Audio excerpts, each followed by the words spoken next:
कुंडलिनी योग इसका नाम आपने सुना होगा। आज हम ये जानने की कोशिश करेंगे कि ये होती क्या है। पुरातन ग्रंथों के अनुसार हमारे शरीर के भीतर कुंडलिनी नाम की एक देवी शक्ति सुप्त रूप में यानी निद्रित अवस्था में रहती है, जिसे अगर हम जागृत कर पाए तो हम परम अवस्था में यानी कि मोक्ष गति को प्राप्त हो जाते हैं। यही मानवीय जीवन का अंतिम उद्देश्य होता है। यह शक्ति हमारे मूलाधार चक्र में, जिसका स्थान हमारे लिंग और मलद्वार के मध्य में, वहाँ पर ये नाग की तरह सर्पित अवस्था में कुंडलिनी लगाकर सोई रहती है। इसलिए इसे कुंडलिनी शक्ति कहा जाता है। एक बार इस शक्ति के जाग जाने के बाद तो ये शरीर के अंदर मौजूद सप्त चक्र का भेदन करते हुए सहस्त्रधार चक्र तक पहुंच जाती है, जिससे योगी को अलग अलग सिद्धियों की प्राप्ति हो जाती है। ये मूलाधार से जागृत होकर स्वाधिष्ठान, मणिपुर, अनाहत, विशुद्ध आज्ञा चक्र को भेदन करते हुए सहस्त्रधार चक्र तक पहुंच जाती है। लेकिन कुंडलिनी को जागृत करना इतना आसान नहीं है। मंत्र जाप, योग, प्राणायाम का आचरण, योग्य गुरु के सानिध्य में रहने के बाद ही कुंडलिनी की जागृत हो सकती है। साधक का आचरण और खान पान का शुद्ध होना अति आवश्यक होता है, नहीं तो साधक का पागल होना या फिर उसकी मृत्यु होना भी संभव है।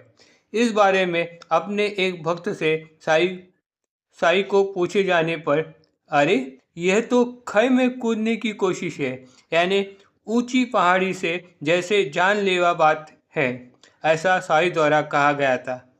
आजकल धन्यवाद योग गुरु द्वारा कुंडलिनी जागरण शिविर का आयोजन किया जाता है, जहां गुरु द्वारा साधक के सर पे हाथ रखकर उसे कुंडलिनी जागृत करने का एहसास दिलाया जाता है। साधक यह भ्रम में रहता है कि उसकी कुंडलिनी जागृत हो गई है। वास्तव में आध्यात्मिक प्रगति के लिए योग्य सद्गुरु का मिलना साधक के लिए आवश्यक होता है। श्रीमद् शंकराचार्य के एक श्लोक में कहा गया है, त्रयमेव दुर्लभ एतद् देवानुग्रह हेतुम् मनुष्यत्व, मुमुक्षुत्व, महापुरुषश्चाय, यानी कि मोक्ष प्राप्ति के लिए मनुष्य जन्म, साधना पद की लालसा तथा योग्य गुरु की कृपा आवश्यक होती है। अगर साधक का अनेक जन्मों का अभ्यास हो तथा पुण्य संचय हो तो ही ये संभव हो पाता है। जिस तरह साधना पद के लिए योग्य गुरु का मिलना आवश्यक होता है, उसी तरह सद्गुरु को भी योग्य शिष्य का मिलना भी जरूरी होता है।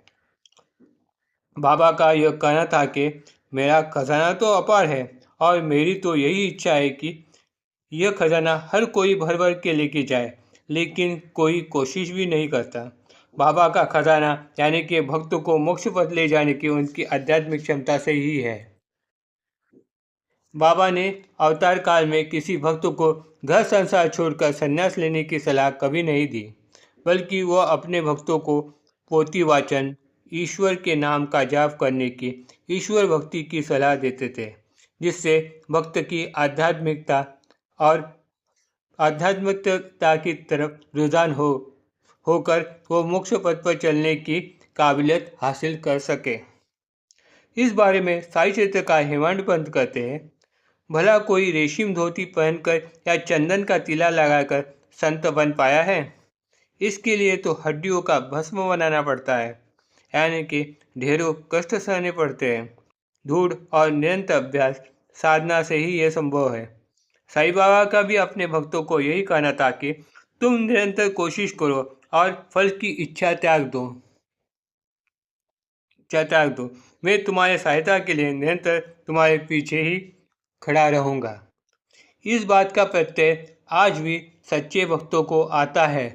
सन 1938 साल यानी कि साई समाधिस्थ होने के 20 साल बाद साई ने गुजरात के श्री मोटू महाराज को कराची में उनके सामने प्रकट होकर उन्हें जीवन मुक्त होने के लिए कुछ योगी क्रिया सिखाई।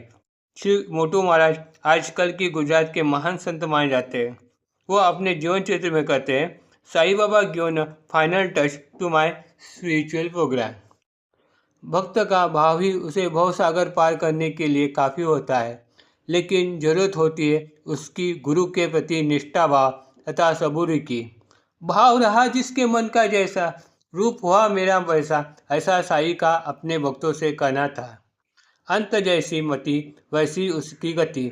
एक बार अपने प्रिय भक्त माधुरा उर्फ श्यामा को बाबा ने कहा था, अरे जो कोई साई ये मेरा नाम का निरंतर जाप करेगा उसका बेड़ा मैं पार कर दूंगा, यानी कि वो अंतिम मोक्ष गति को प्राप्त हो जाएगा।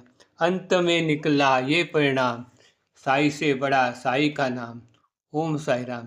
Please like and subscribe my channel.